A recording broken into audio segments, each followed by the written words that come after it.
Assalamualaikum students, hope you are fine and enjoying good health. Students, आज की इस video lecture में हम बात करेंगे नोमेनक्लेचर ऑफ ब्रिजिड कोऑर्डिनेशन कंपाउंड्स की। ब्रिजिड कोऑर्डिनेशन कंपाउंड्स क्या होते हैं? ये ऐसे कोऑर्डिनेशन कंपाउंड्स होते हैं विच आर पॉली न्यूक्लियर, मतलब इनके अंदर जो मेटल आइटम्स होते हैं वो एक से ज़्यादा होते हैं और one or two ligands act as a bridge between these two metal atoms. Metal atom के दरम्यान में कुछ लिगेंड ऐसे होते हैं जो कि ब्रिज का काम कर रहे होते हैं। लाइक ये देखिए, ये मेरे पास एक मेटल है और इस मेटल के साथ ये कुछ लिगेंड्स अटैच हैं। ठीक है जी, ये लिगेंड्स हैं जो मेटल के साथ अटैच है। ये मेटल नंबर 1 है और यहाँ पर बीच में एक और लिगेंड है और फिर यहाँ पे सेकेंड मेटल है और इस मेटल के साथ भी कुछ लिगेंड्स अटैच हैं। इस तरह का जो कंपाउंड होता है जिसमें दो मेटल एटम के दरमियान में एक लिगेंड मौजूद होता है जो दो मेटल एटम के दरमियान में ब्रिज का काम कर रहा होता है, तो ऐसे जो कोऑर्डिनेशन कंपाउंड्स होते हैं हम उसको बोलते हैं ब्रिजिड कोऑर्डिनेशन कंपाउंड्स। तो ये एक ब्रिजिड कोऑर्डिनेशन कंपाउंड है। तो ये जो ब्रिजिड कोऑर्डिनेशन कंपाउंड्स होते हैं हम इनका नाम कैसे लिखते हैं, इनका नोमेनक्लेचर क्या है? तो ब्रिजिड कोऑर्डिनेशन कंपाउंड्स के नाम लिखने के रूल्स भी सारे वही हैं जो हमने कोऑर्डिनेशन कंपाउंड्स का नाम लिखने के रूल्स ऑलरेडी स्टडी किए हुए हैं। सिर्फ ये होता है कि यहाँ पर जो ब्रिजिड लिगेंड होता है उस ब्रिजिड लिगेंड को लिखने का तरीका ये होता है कि हम एक ग्रीक लेटर म्यू का यूज़ करते हैं। वो जो ग्रीक लेटर म्यू होता है उसको इस लिगेंड के नाम, ब्रिजिड लिगेंड के नाम से पहले उसको लिखते हैं और उसको सेपरेट कर देते हैं विद हाइफन्स, उसको सेट ऑफ कर देते हैं विद हाइफन्स और बाकी नाम लिखने के सारे रूल्स वैसे ही हैं। लेट अस सी के मैं एक कंपाउंड लेता हूँ और देखते हैं कि हम उसका नाम कैसे लिख सकते हैं। मेरे पास एक कंपाउंड है जी NH3 5 टाइम्स, आगे कोबाल्ट है और उसके आगे है जी NH2, उसके बाद आगे कोबाल्ट और इसके साथ NH3 4 है और एक वाटर का मॉलिक्यूल है और आउटसाइड 5 कैलोरी। ये एक मेरे पास ब्रिजिड कोऑर्डिनेशन कंपाउंड है। इसमें एक कोबाल्ट का एटम ये है और एक कोबाल्ट का एटम ये है, दो मेटल एटम है और ये वाला जो लिगेंड है ये ब्रिज का काम कर रहा है between these two metal atoms. So ये पॉली न्यूक्लियर, हम ब्रिजिड कोऑर्डिनेशन कंपाउंड को पॉली न्यूक्लियर कॉम्प्लेक्सेस भी बोलते हैं। So they are also known as poly nuclear complexes. अच्छा, अब यहाँ पर ये जो लिगेंड होता है जो कि यहाँ पे हम यूज़ कर रहे हैं एज अ ब्रिजिड लिगेंड, ये एक मोनोडेंटेट लिगेंड होता है जो कि दो मेटल एटम के साथ कोऑर्डिनेशन कर रहा होता है। अच्छा, एनीवेज इसका नाम लिखने का तरीका ये है कि हम पहले इस वाले पार्ट का नाम लिखते हैं। पार्ट का नाम लिखने का तरीका, रूल्स वही हैं जो कोऑर्डिनेशन कंपाउंड्स के नोमेनक्लेचर में हम पढ़ चुके हैं कि पहले लिगेंड्स के नाम, फिर मेटल का नाम, ठीक है, उसके बाद फिर ये ब्रिजिड लिगेंड का नाम आ जाएगा, उसके बाद फिर इस वाले पार्ट का नाम लिखते हैं और इस वाले पार्ट का नाम लिखने के लिए भी वही रूल्स कि पहले लिगेंड्स के नाम अल्फाबेटिकल ऑर्डर में गए फिर मेटल का नाम। So let us start with this side of the molecule. तो ये वाली जो साइड है इसमें पहले लिगेंड्स के नाम लिखेंगे और लिगेंड का नाम क्या जी? टेट्रा एमाइन, सॉरी एमाइन 5 है तो इसको लिखेंगे पेंटा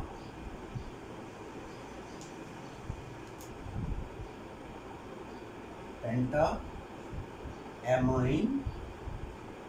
उसके बाद मेटल का नाम, और मेटल का नाम लिखने के लिए आप ये देखते हो कि कोऑर्डिनेशन सफियर कैटाइन है या एनाइन है। तो यहाँ पर कोऑर्डिनेशन सफियर जो है वो कैटाइन है क्योंकि इस साइड पे एनाइन ये वाला पार्ट है। अगर कोऑर्डिनेशन सफियर के साथ इस साइड पर आइंस लगे हों जिसका मतलब होता है कोऑर्डिनेशन सफियर एनाइन है। आपको पता है कि पहले जो पार्ट लिखा जाता है वो कैटाइन होता है, जो बाद में पार्ट लिखते हैं वो एनाइन होता है। तो ये वाला कैटाइनिक पार्ट है। तो जब कोऑर्डिनेशन सफियर कैटाइन हो तो मेटल का नाम एज सच लिखा जाता है। तो इस मेटल का नाम कोबाल्ट है तो इसको कोबाल्ट ही लिखेंगे। तो पेंटा एमाइन कोबाल्ट और मेटल के नाम के आगे उसकी ऑक्सीडेशन स्टेट लिखते हैं पैरेंथेसिस में और अभी मैंने ऑक्सीडेशन स्टेट फाइंड नहीं किया, मैं इस तरह इसको ब्लैंक छोड़ देता हूँ। मैं आपको एंड पे बताता हूँ कि इसको ऑक्सीडेशन स्टेट आप कैसे कैलकुलेट कर सकते हैं। उसके बाद ये वाला लिगेंड आ गया ब्रिजेट लिगेंड। अब ब्रिजेट लिगेंड जो है उसका नाम लिखने से पहले हम एक ग्रीक लेटर लिखते हैं म्यू, ऐसे म्यू, और उसके बाद ब्रिजेट लिगेंड का नाम, इसका नाम है अमाइडो, ठीक है।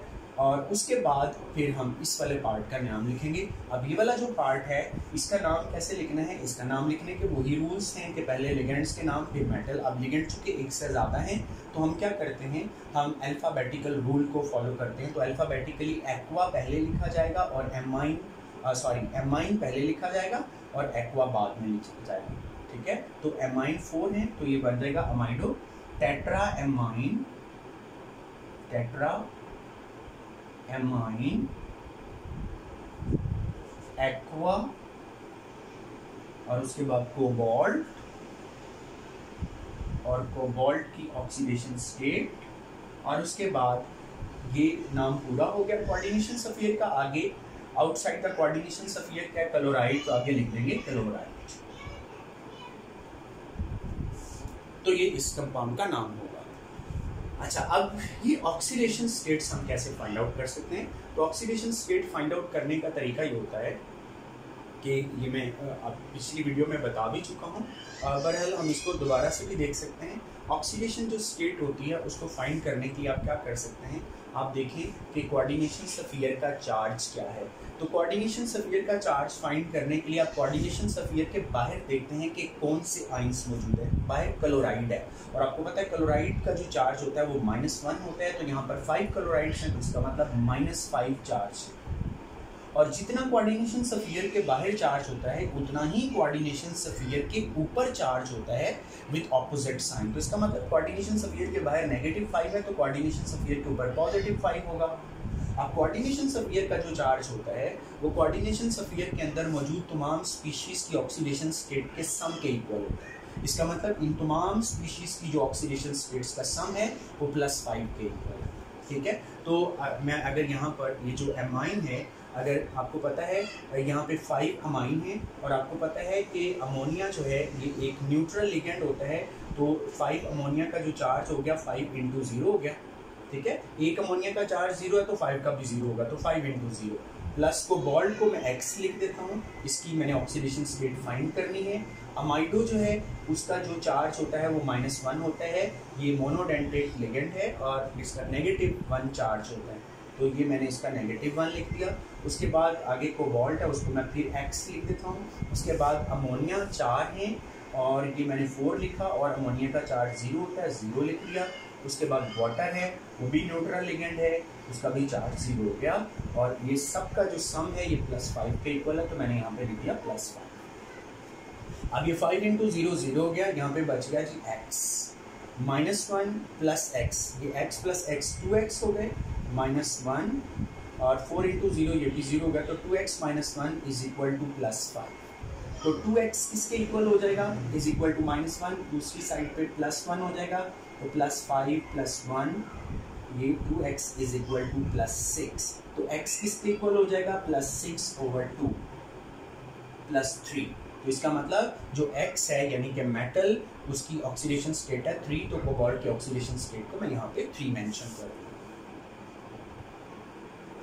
So this is how we write the names of Bridget coordination compounds. Let us take some more examples.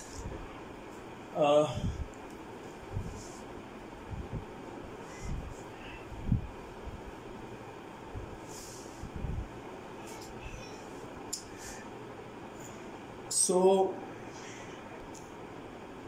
now we have this Bridget coordination compound और हमें इसका नाम लिखना है।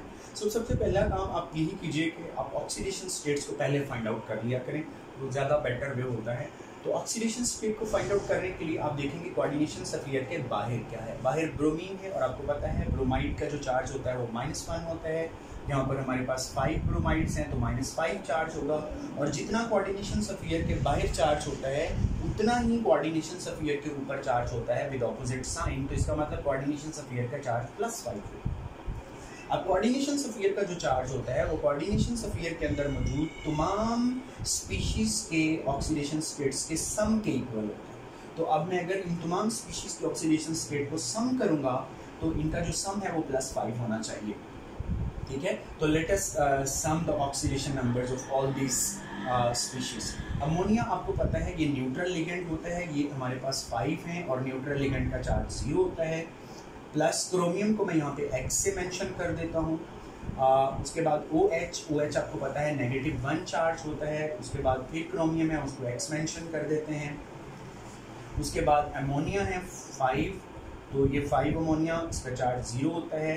तो इन सब का जो सम है this is equal to +5। Now 5 × 0 0 हो जाएगा, ये पार्ट खत्म हो गया। x + x 2x और -1, ये भी 5 × 0 0 हो जाएगा। सो 2x - 1 इज इक्वल टू +5। तो 2x इज इक्वल टू +5 और ये दूसरी साइड पे +1 हो जाएगा और 2x इज इक्वल टू +6 और x is equal to +6/2, x is equal to +3। तो ये हमारे पास आ गया +3। अच्छा, अब नाम लिखते हैं। नाम लिखने का तरीका क्या है? नाम लिखने का तरीका ये है कि हम पहले इस वाले पार्ट का नाम लिखते हैं, ठीक है, और फिर इस वाले पार्ट का नाम फिर ब्रिजेट लिगेंड का नाम और फिर इस वाले पार्ट का नाम। लेकिन अगर मॉलिक्यूल सिमेट्रिकल हो, नाउ द रूल इज कि अगर मॉलिक्यूल सिमेट्रिकल है तो सिमेट्रिकल मॉलिक्यूल का मतलब क्या है कि अगर ब्रिजेट लिगेंड्स के दोनों साइड वाली दोनों जो साइड्स हैं वो बिल्कुल आइडेंटिकल हैं। अगर मैं एक ब्रिजेट लिगेंड को देखूं तो इस साइड पे क्रोमियम है और 5 अमाइन लगे हुए हैं उसके साथ, इस साइड पे क्रोमियम है 5 अमाइन लगे हुए हैं। तो अगर ब्रिजेट्स जो लिगेंड्स हैं उसकी जो दोनों साइड्स हैं वो आइडेंटिकल हैं तो हम कहते हैं कि ये मॉलिक्यूल सिमेट्रिकल है। तो सिमेट्रिकल जो मॉलिक्यूल्स होते हैं उनके लिए हमारे पास रूल ये होता है कि हम पहले ब्रिजेट लिगेंड्स का नाम लिखते हैं और ब्रिजेट लिगेंड का नाम लिखने के बाद हम वर्ड यूज़ करते हैं, एक प्रीफिक्स यूज़ करते हैं बिस, और फिर एक पार्ट का नाम लिख देते हैं। बजाय इसके कि हम इसका नाम अलहदा लिखें, इसका नाम अलहदा लिखें, रूल ये है कि जो मोर कॉम्पैक्ट नेम्स होते हैं उनको यूज़ करना चाहिए। तो कॉम्पैक्ट नेम हम कैसे बना सकते हैं कि इसको अलहदा लिखने के बजाय हम इन दोनों में से एक का नाम लिख देते हैं और प्रीफिक्स बिस लगा देते हैं। और आपको पता है बिस जो है उसका मतलब होता है टू। जैसे हम डाई यूज़ करते हैं तो अगर हमारे पास 2 कलरीन है तो हम लिख देते हैं डाई क्लोरो, ठीक है। तो इसी तरह से ये जो पार्ट्स हैं कॉम्प्लेक्स हैं, तो जो कॉम्प्लेक्स पार्ट्स होते हैं उनके साथ डाई ट्राई की बजाय हम बिस ट्रेस का वर्ड यूज़ करते हैं। तो एक का नाम लिख के हम शुरू में बिस लगा देंगे। So let us right the name. अब चूंकि दोनों पार्ट्स आइडेंटिकल हैं तो पहले हम ब्रिजेट लिगेंड का नाम लिखेंगे और ब्रिजेट लिगेंड जो है it is preceded by the Greek letter mu. तो पहले म्यू लिखेंगे, म्यू, और उसके बाद इस लिगेंड का नाम हाइड्रोक्साइड है ये, और आपको पता है नेगेटिव लिगेंड है और नेगेटिव लिगेंड के नाम के एंड पे ओ आता है तो इसको लिखेंगे हाइड्रोक्सो, म्यू हाइड्रोक्सो, ठीक है। उसके बाद हम लिखेंगे वर्ड बिस, और चूंकि दोनों साइड्स आइडेंटिकल है तो एक साइड का नाम लिख देंगे पेंटाएमाइन,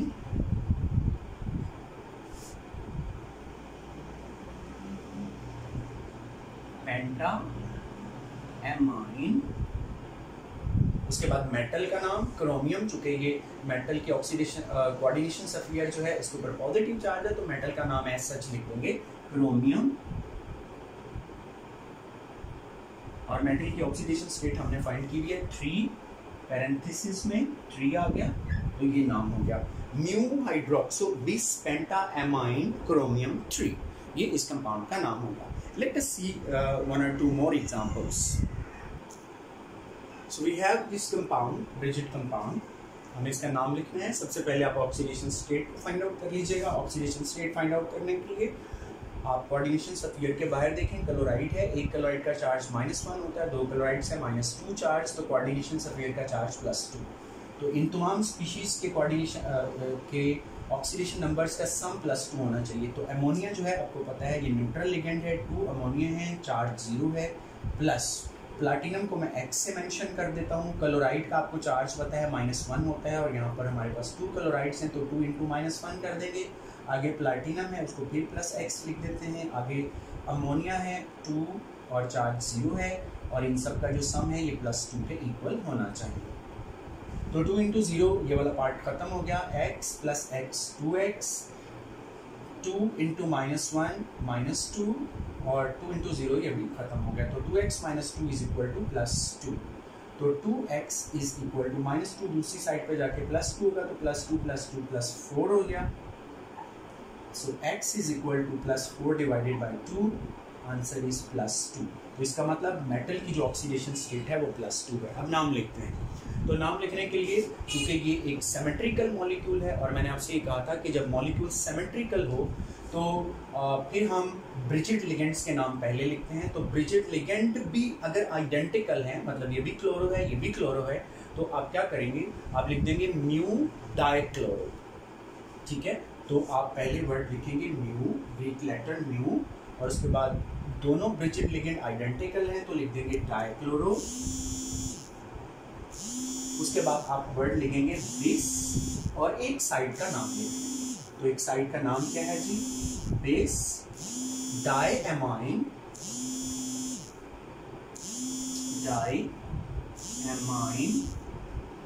और प्लाटिनम, क्योंकि कोऑर्डिनेशन सल्फेट का चार्ज +2 है, कोऑर्डिनेशन सल्फेट का चार्ज +2 हो, पॉजिटिव हो या 0 हो, तो हम मेटल का नाम ऐसे लिखते हैं। तो डाइएमाइन प्लाटिनम, और आगे इसकी ऑक्सीडेशन स्टेट। ये लिखने के बाद आगे आप एनाइन का नाम लिख देंगे क्लोराइड।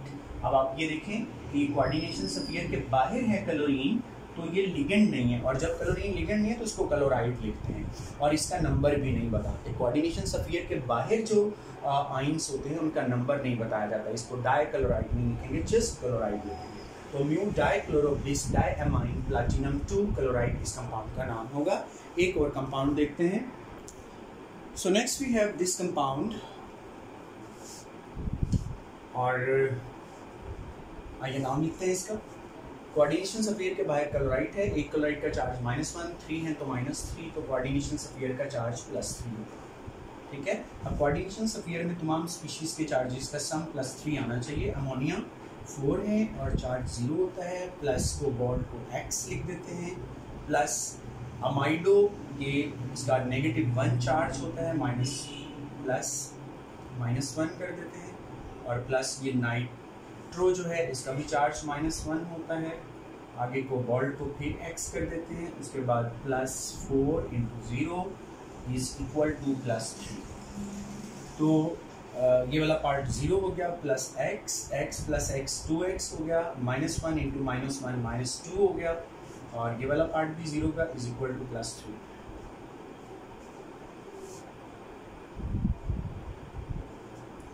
तो we have this +3 and 2x is equal to +3 +2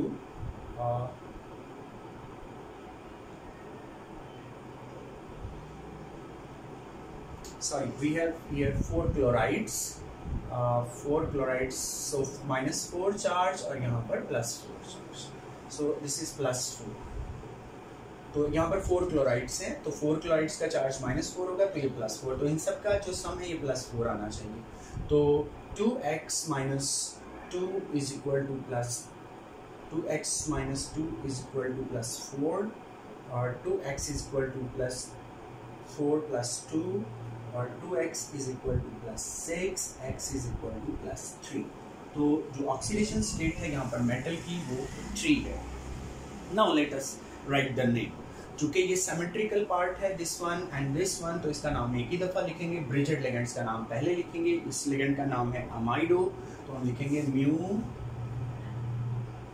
amido और म्यू नाइट्रो। अगर आपके पास 2 लिगेंड्स हैं ब्रिजिड लिगेंड्स, तो आप उनका नाम अल्फ़ाबेटिकल ऑर्डर में लिखेंगे। अल्फ़ाबेटिकल ऑर्डर में अमाइडो पहले आएगा, तो mu amido, first letter capital लिखिए, म्यू अमाइडो, उसके बाद म्यू नाइट्रीटो, उसके बाद बिस लिखकर एक साइड का नाम लिखें। तो tetra amine cobalt, tetra amine cobalt. मैं कोबाल्ट इसलिए लिख रहा हूँ because the oxidation state of the coordination sphere is positive. तो कोबाल्ट और इसकी ऑक्सीडेशन स्टेट 3। तो म्यू नाइट्रिटो बिस टेट्रा एमाइन कोबाल्ट 3 और उसके बाहर क्लोराइड। तो ये इस कंपाउंड का नाम हो गया। तो होपफुली आपको ये समझ में आ गया होगा। इस वीडियो में इतना ही। All the best. अल्लाह हाफिज़।